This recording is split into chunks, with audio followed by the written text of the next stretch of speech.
Hello అండి. మీరు ఎప్పుడు పూరి చేసినా పఫీగా పొంగుతూ రావాలి అంటే ఈ వీడియోని ఫాలో అయిపోండి. మీకు కావాల్సినంత గోధుమ పిండి తీసుకొని హాఫ్ స్పూన్ చక్కెర యాడ్ చేయండి. తర్వాత రుచికి సరిపడా సాల్ట్ యాడ్ చేసి కొద్దిగా ఆయిల్ యాడ్ చేసి బాగా మిక్స్ చేయండి. ఆ పొడి పిండిలోకి కొద్దిగా మిల్క్ వేసి కలపండి. దాని తర్వాత కొద్దిగా వాటర్ వేసుకుంటూ బాగా మిక్స్ చేస్తూ కలుపుతూ రండి.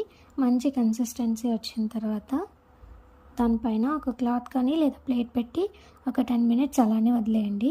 ఇప్పుడు ఈ పిండిని చిన్న చిన్న లడ్డూల్లో ఒత్తుకొని చపాతీ చెక్క పైన మరీ పల్చగా కాకుండా మరీ మందంగా కాకుండా మీడియంగా ఒత్తుకోండి. డీప్ ఫ్రైకి ఆయిల్ హీట్ చేసుకొని ఆయిల్ బాగా హీట్ అయిన తర్వాత పూరీలను అందులో వేసుకోవడమే.